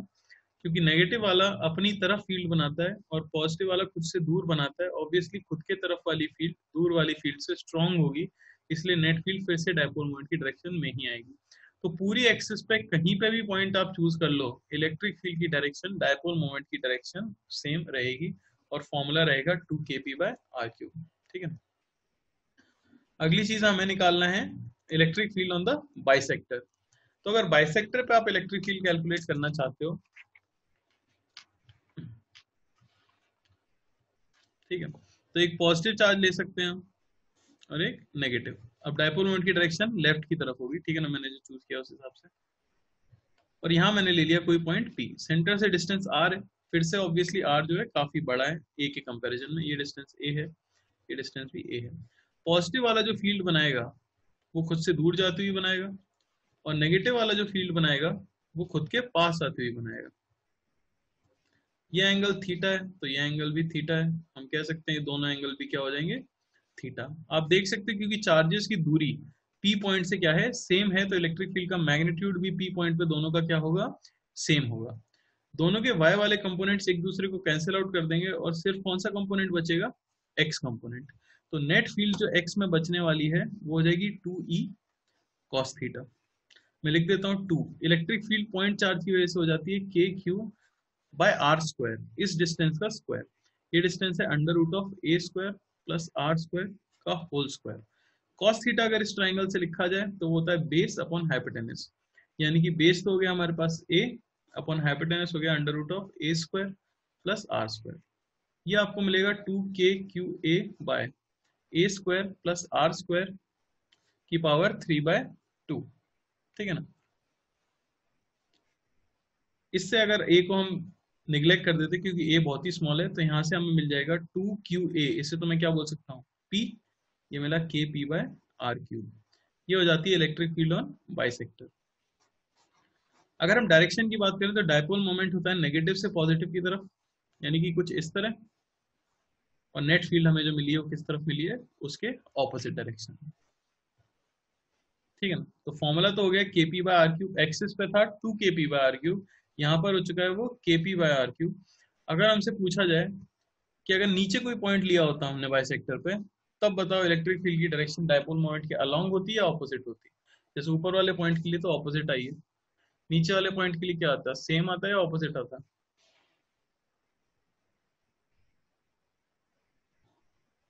ठीक है, तो वो फिर से क्या आ जाती है? नेगेटिव ही आती है इसी तरफ, क्योंकि आप देख सकते हो नेगेटिव वाला बनाएगा इस तरफ, पॉजिटिव वाला बनाएगा इस तरफ, तो नेट कौन सा कंपोनेंट बचेगा?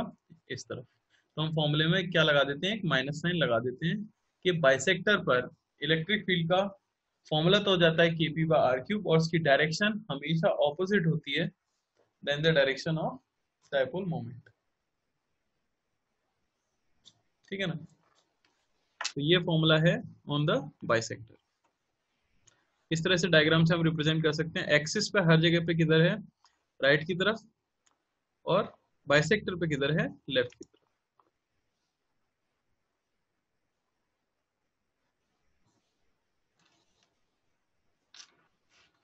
ठीक है।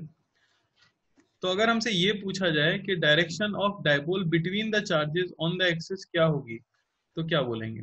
जैसे ये वाला पॉइंट में ले लूं, ठीक है ना। ये जो पॉइंट है ये तो एक्सिस पर भी है और ये बाइसेक्टर पर भी है। एक्सिस पे इलेक्ट्रिक फील्ड डायपोल मोमेंट के अलोंग होती है और बाइसेक्टर पे डायपोल मोमेंट के ऑपोजिट होती है। तो इस पॉइंट पे कहां पर होगी electric field, mid point of dipole पे।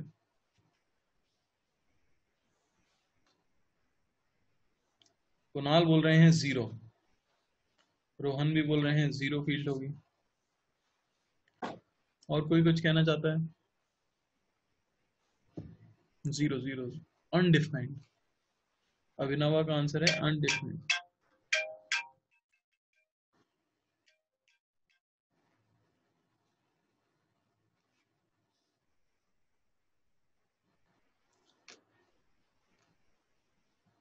टू के क्यू बाय ए स्क्वायर। बेटा डायरेक्शन पूछी है मैंने, अलोंग डायपोल या ऑपोजिट टू डायपोल।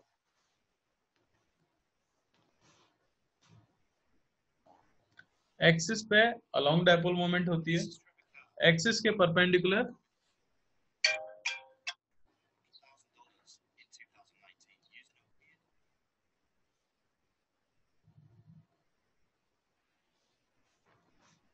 सभी लोग 0 बोल रहे हैं।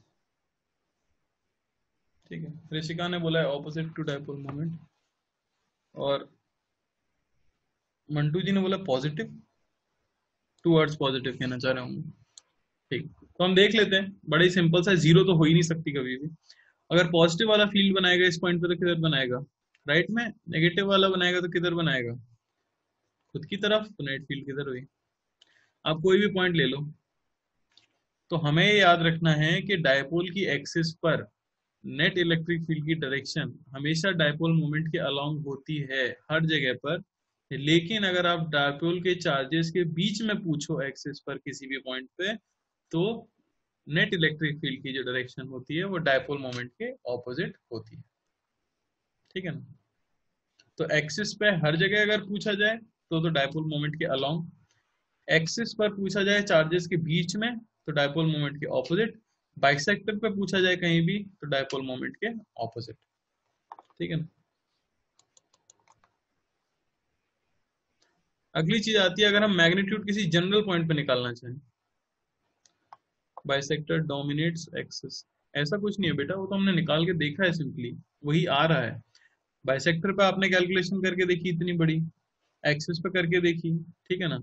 यहाँ पे इनके बीच में कोई लड़ाई थोड़ी हो रही थी कि कौन डोमिनेट करेगा। वो तो हमें पता है कि पॉजिटिव वाला खुद से दूर बनाता है, नेगेटिव वाला खुद के पास बनाता है। तो नेट फील्ड आ गई ऑपोजिट डायरेक्शन में। तो याद रख सकते हो, बस याद रखना है कि बीच में एक्सिस पे हर जगह पे तो डायपोल मोमेंट के अलोंग होती है, लेकिन बीच में डायपोल मोमेंट के ऑपोजिट होती है। ठीक है ना। आखिरी पॉइंट जो इसमें आता है वो आता है magnitude of electric field eight a general point. कोई जनरल रैंडम पॉइंट अगर दे दिया जाए स्पेस में, तो वहां पर हम इलेक्ट्रिक फील्ड कैसे कैलकुलेट करेंगे। तो वो इन दोनों का कॉम्बिनेशन है और बहुत ही इजी है। जैसे ये हो गया हमारा डायपोल, पी बोल देता हूं मैं इसे। ये हो गई इसकी एक्सिस, ध्यान से देखना। ये हो गया आपका प्लस क्यू, सॉरी ये हो गया आपका माइनस क्यू, नेगेटिव से पॉजिटिव की तरफ होती है। ये हो गया प्लस क्यू, ये सेंटर है, और ये कोई जनरल पॉइंट है पी जिसकी कोई डिस्टेंस है आर, और वो एक्सिस से कोई एंगल बना रहा है थीटा। यहाँ पर आपको बताना है कि नेट इलेक्ट्रिक फील्ड कितनी होगी। तो क्योंकि डायपोल मोमेंट को हमने एक वेक्टर क्वांटिटी डिफाइन किया है, तो इसको मैं ब्रेक कर लेता हूँ दो कंपोनेंट्स में। एक आ जाता है पी कॉस थीटा और एक आ जाता है पी साइन थीटा। तो पी कॉस थीटा एक अलग डायपोल अगर आप मान लो, तो पॉइंट पी उसके लिए कहाँ आ गया, उसकी एक्सिस पर। ठीक है ना। और अगर पी साइन थीटा आप दूसरा डायपोल मान लो, तो पॉइंट पी उसके लिए कहाँ आ गया, उसके बाइसेक्टर पर। तो इसके लिए जिसकी एक्सिस पर पॉइंट पी लाई कर रहा है वो तो फील्ड बनाएगा खुद की एक्सिस के अलोंग, और फॉर्मूला होता है 2kp बाय आर क्यूब, बस पी की जगह क्या आ गया, p cos theta by are cube. और जिसके परपेंडिकुलर पे लाई कर रहा है वो अपने डायपोल के ऑपोजिट डायरेक्शन में बनाता है, तो वो बनाएगा इस तरफ, ठीक है ना, ये 90 डिग्री पे बनेगा। और उसका फॉर्मूला होता है kp बाय आर क्यूब, बस p की जगह क्या आ गया, p sine theta by are cube. तो नेट फील्ड आपको कुछ ऐसे मिलेगी किसी भी पॉइंट पे। ये हो गई आपकी ई नेट, ठीक है ना। इस ई नेट को मैं बोल देता हूँ कि ये कोई एंगल बना रही है अल्फा।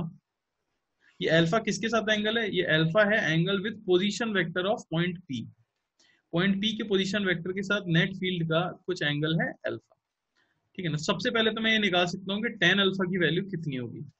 टेन अल्फा आप देख सकते हो e perpendicular by e base, यानी कि k P sine theta by are cube upon 2kp cos theta by are cube. यहां से हमें मिलता है टेन अल्फा बराबर टेन थीटा बाय 2। तो एक रिलेशन तो ये आ जाती है। थीटा क्या था, angle made by position vector of point P with the axis of dipole, और अल्फा क्या है, angle made by net electric field with the position vector of point P, ठीक है ना। तो एक रिलेशन तो ये आ गई। नेट फील्ड अगर कैलकुलेट की जाए तो नेट फील्ड क्योंकि 90 डिग्री पे है, तो ई नेट को मैं क्या कह सकता हूँ, under root of K P sine theta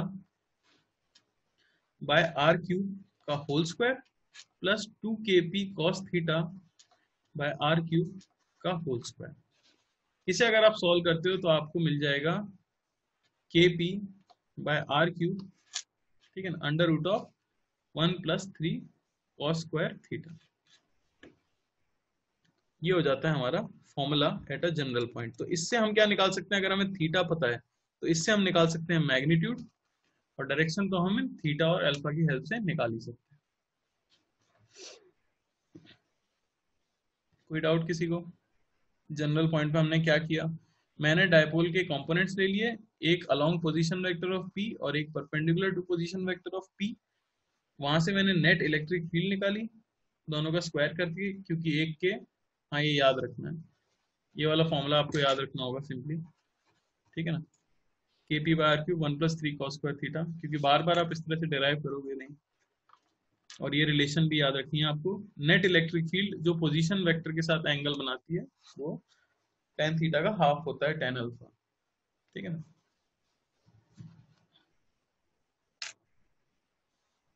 ये सब मैंने नोट्स में लिख दिया है वैसे,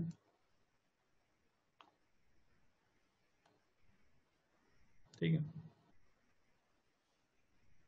तो क्वेश्चंस पे आ जाते हैं, करो क्वेश्चन नंबर 1।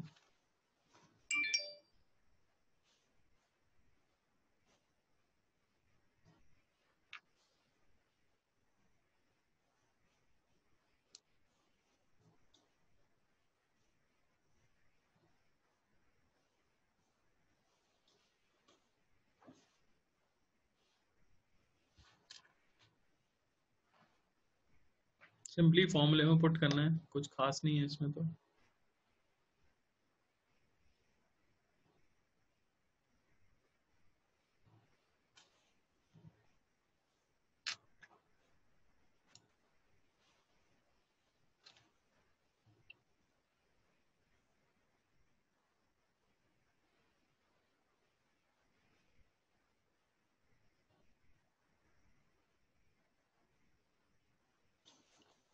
मैंने ये पहले भी कहा था कि इसमें बहुत फॉर्मूले आएंगे इस चैप्टर में, और आपका चैप्टर बहुत स्ट्रांग हो जाएगा ये अगर फॉर्मूले आपकी टिप्स पर रहेंगे।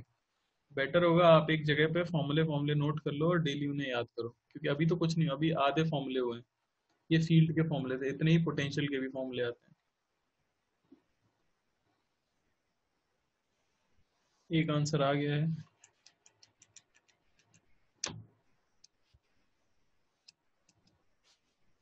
ठीक है। तो इस पे ज्यादा टाइम वेस्ट करने की जरूरत नहीं है, बहुत ही सिंपल सा क्वेश्चन है। बस हमें क्या करना है, पुट करना है फॉर्मूले में। ई नेट की वैल्यू क्या हो जाएगी, तो वो हो जाएगी के पी, जो कि क्या हो जाएगा, के पी हो जाता है एक्स इंटू क्यू। तो क्यू इंटू एक्स, एक्स इनके बीच की दूरी दी हुई थी क्योंकि, तो के पी बाय आर क्यू, ठीक है ना। आर क्यूब यहाँ पे डी है, तो d cube under root of 1 + 3 cos square 37 degree. Cos 37 की वैल्यू होती है 4/5, उसे पुट कर दो बस सिंपली, ठीक है ना।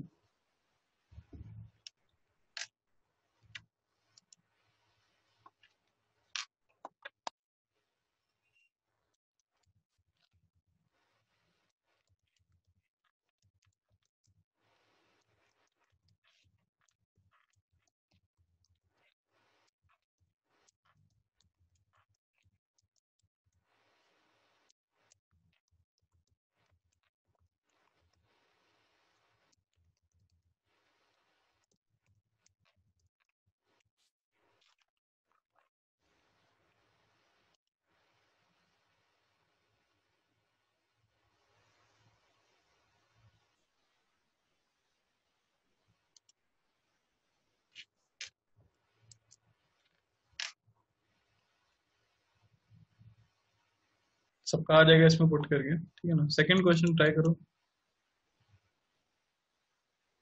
हमें कैलकुलेट करना है नेट डायपोल मोमेंट, पी के टर्म्स में आंसर आएगा।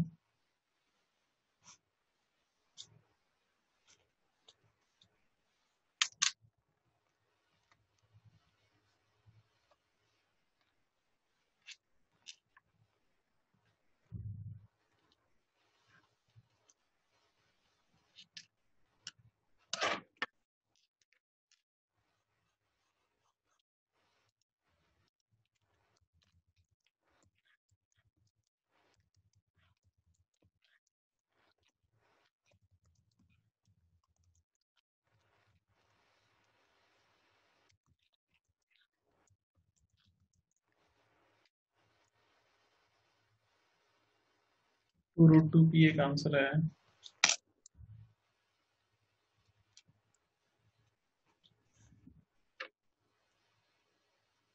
क्या सब लोग सो गए क्या भाई? सिंपल सा क्वेश्चन है, जल्दी से आंसर निकालो। आपको बस नेट डायपोल मोमेंट बताना है। 3 चार्जेस दिए हुए हैं, 2 - क्यू है, 2 + क्यू है, मतलब 1 + 2 क्यू है, 2 - क्यू है। अभिरूप का है 2√2p, अभिनव का है 4√2a। बेटा आंसर तो p के टर्म्स में आएगा।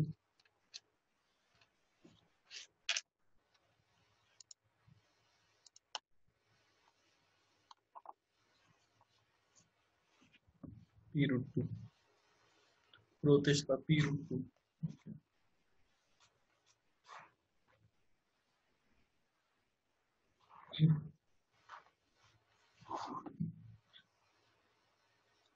ठीक है, तो मैं एक करके बता देता हूँ, अगर समझ नहीं आ रहा है कैसे करना है।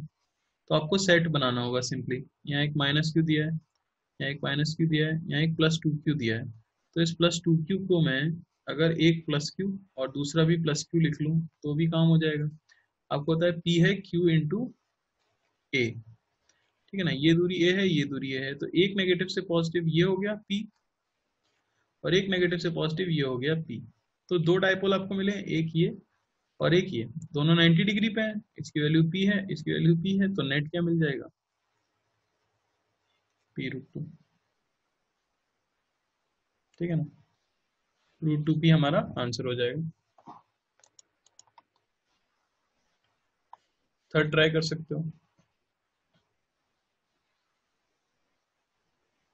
p के टर्म्स में आंसर देना है। इस पर एक ट्राइंगल है और 3 चार्जेस ले लिए,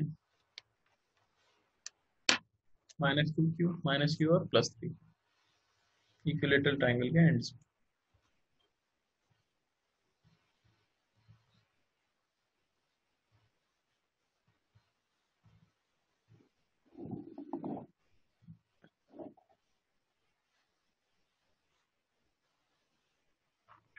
अभिनव का डाउट है कि हम 2q क्यों नहीं ले रहे हैं। बेटा 2q अगर आप ले लोगे +2q तो आपके पास -2q नहीं है, तो कोई डायपोल फॉर्म नहीं हो सकता। डायपोल तभी फॉर्म हो सकता है जब इक्वल ऑपोजिट चार्ज हो। तो q के साथ q आ सकता है, 2q के साथ +2q के साथ -2q अवेलेबल ही नहीं है, इसलिए नहीं लिया हमने।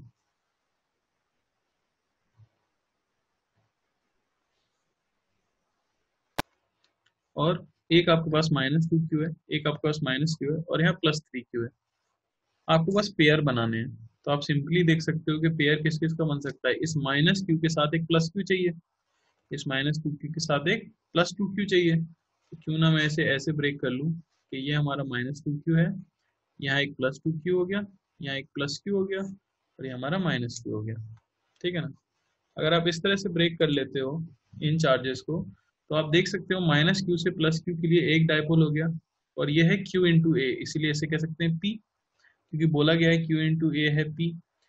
और ये दूरी भी क्या है, ए है, तो माइनस टू क्यू से प्लस टू क्यू, क्योंकि सेम मैग्नीट्यूड ऑपोजिट साइन है, तो ये एक फिर से हो गया। लेकिन यहाँ पे कितना है, ये टू इंटू क्यू इंटू ए, और क्यू इंटू ए जो है पी है, तो ये हो गया आपका टू पी, और ये एंगल है आपका 60 डिग्री। तो एक हमारे पास है पी, और एक हमारे पास है टू पी, और ये एंगल है 60 डिग्री। तो अंडर रूट ऑफ नेट निकालने का फॉर्मूला जो होता है P square plus two P का square plus two A B cos 60 degree. Cos 60 degree से टू हट जाएगा हमारे पास, यहाँ पे आ गया 4 5 7, आंसर है पी रूट 7।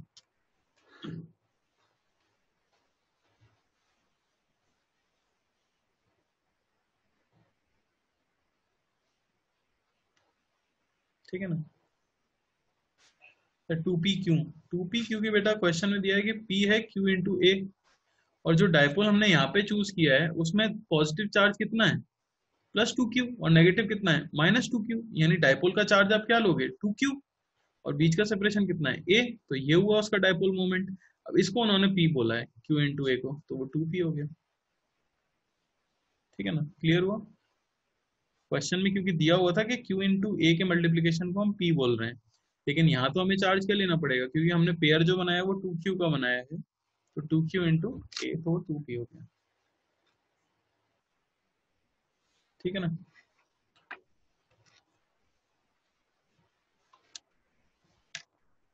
तो आज यहीं तक हम रखेंगे, लेकिन ये फोर्थ क्वेश्चन अच्छा क्वेश्चन है। इसमें लैम्डा दिया हुआ है plus right side half quarter में, सॉरी राइट फर्स्ट क्वाड्रेंट में जो है प्लस लैम्डा चार्ज है रिंग के ऊपर, और सेकंड क्वाड्रेंट में माइनस लैम्डा चार्ज है रिंग के ऊपर। समझ आ रहा है। प्लस लैम्डा है पहले क्वाड्रेंट के में, और माइनस लैम्डा है सेकंड क्वाड्रेंट में।